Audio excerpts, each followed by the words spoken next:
ইরানে আকস্মিক হামলা চালিয়েছে ইসরায়েল ও যুক্তরাষ্ট্রের বাহিনী। তবে এই হামলায় ক্ষয়ক্ষতির বিষয়ে এখন পর্যন্ত কিছু জানা যায়নি। হামলার সময় ইসরায়েলি সেনারা দেশ জুড়ে নাগরিকদের সতর্ক করে নিরাপদ স্থানে থাকার নির্দেশ দেয়।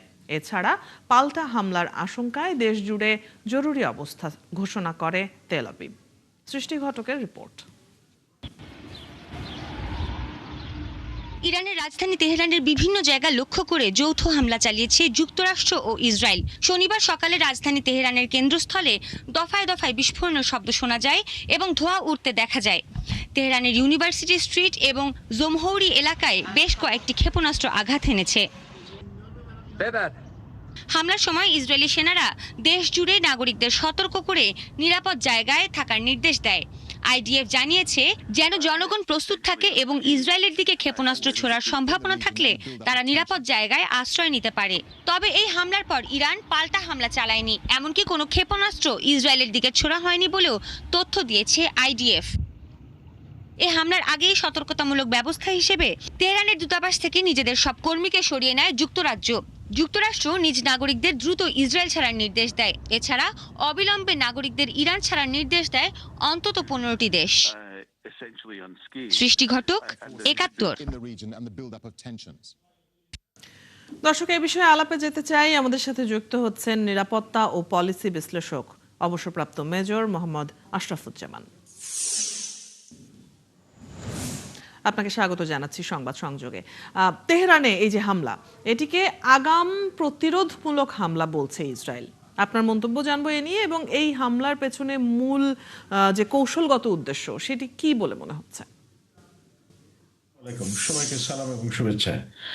বিষয় হচ্ছে তারা এক এক সময় এক এক ন্যারেটিভ সামনে নিয়ে আসছে এই আক্রমণকে জায়েজ করার জন্য, এবং ইসরায়েল এবং আমেরিকার জন্য কোনো দেশকে আক্রমণ করার জন্য তাদের খুব একটা বেশি বেগ পেতে হয় না। তারা নিজেরাই ন্যারেটিভ তৈরি করে নিজেদের মতো মনে করে, এবং কিছু কিছু দেশ তাদেরকে সবসময় অন্ধের মতো সমর্থন দেয়। সুতরাং তাদের একটা বিরাট সুবিধা আছে এদিক দিয়ে।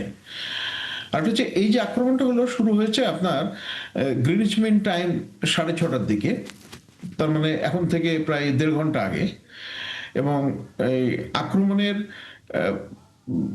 আক্রমণ যে হবে অনেক আগে থেকে ধারণা করা হচ্ছিল, কারণ আমেরিকার বড় নৌবহর আরব সাগরে অবস্থান করেছে। আর গত বছর অর্থাৎ 2025-এর জুন 13 থেকে 25 তারিখ পর্যন্ত যে ইসরায়েল এবং ইরানের যুদ্ধ হয়েছিল, তারপর থেকে ধারণা করা হয়েছিল যে পাল্টা যুদ্ধ খুব দ্রুত হবে। সুতরাং এই প্রেক্ষাপটে এই যুদ্ধটা খুব অস্বাভাবিক না। এখন এই যুদ্ধ কতটুকু হবে, কোন মাত্রায় যাবে, সেটা বলা খুব মুশকিল। কারণ ইরান আগে থেকে মানে প্রস্তুতি নিয়েছে, এবং ইরানের আপনার যে সমস্ত সহযোগী রাষ্ট্র, বিশেষ করে চীন এবং রাশিয়া যথেষ্ট সাহায্য করেছে, এবং জুন 2025-এর যে ক্ষয়ক্ষতি হয়েছে সেগুলো পুষিয়ে নেওয়ার জন্য প্লাস নতুন আরো অস্ত্র সরবরাহ করেছে বলে বিভিন্ন সূত্র থেকে জানা গেছে। তো এখন এই অবস্থায় ঠিক বোঝা যাচ্ছে না। আরেকটা জিনিস হচ্ছে, ইউএসএ নিজেই বেশ সংকটে আছে এই আক্রমণটা নিয়ে। আজকে যখন এই যে যুদ্ধটা, মানে আমরা এখন পূর্ণ মাত্রায় যুদ্ধ হবে কিনা বলা যাচ্ছে না। ট্রাম্প সাহেব কিছুক্ষণ আগে বেতার ভাষণে বলেছেন যেটা অনেক দূর যেতে হবে, এবং আপনাদের রেজিম চেঞ্জ, অর্থাৎ সরকারের, ইরানের যে বর্তমান সরকার আছে সেগুলো পরিবর্তন করে আপনার রাস্তায় নেমে আসুন, এই ধরনের কথাবার্তা বলা হয়েছে। তো এখন সেটা কোন দিকে যাবে সেটা বলা মুশকিল। আরটা ওই ইসরায়েলের ব্যাপারে গুরুত্বপূর্ণ, ইসরায়েলে বিস্ফোরণের খবর পাওয়া গেছে, এবং সেটা ওরা এখনো নিশ্চিত করে নাই যে কারা করেছে। আর ইরানে সাইবার অ্যাটাকও হয়েছে বিভিন্ন পর্যায়ের।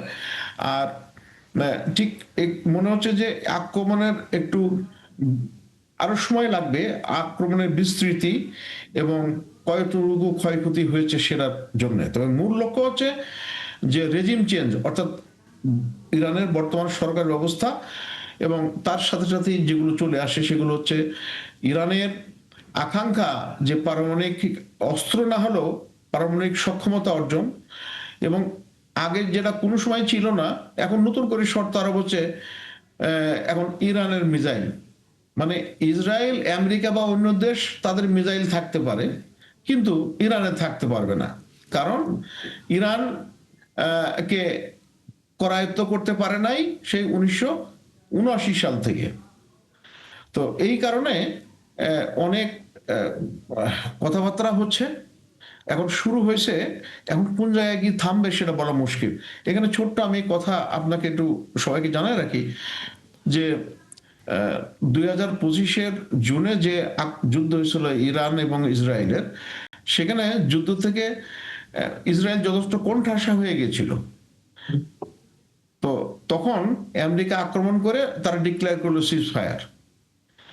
তো এখন আমেরিকা এই পরিস্থিতি থেকে ডিসএনগেজ হওয়ার জন্য এই বিভিন্ন করছে কিনা এবং কিছু সমঝোতা আছে কিনা সেটা বলা যাচ্ছে না। আর একটু সময় লাগবে পুরো পরিস্থিতিটা বোঝার জন্য। জি, অনেক ধন্যবাদ। আপনার মন্তব্য জানছিলাম আমরা এ বিষয়ে, এবং যেহেতু একদম ব্রেকিং একটা খবর, কাজে আমরা নিশ্চয়ই এ নিয়ে আলোচনা করব অন্যান্য সময়েও। ধন্যবাদ আমাদের সাথে আজ যুক্ত হওয়ার জন্য। দর্শক, আমাদের সাথে নিরাপত্তা ও পলিসি বিশ্লেষক অবসরপ্রাপ্ত মেজর মোহাম্মদ আশরাফুজ্জামান যুক্ত ছিলেন এতক্ষণ।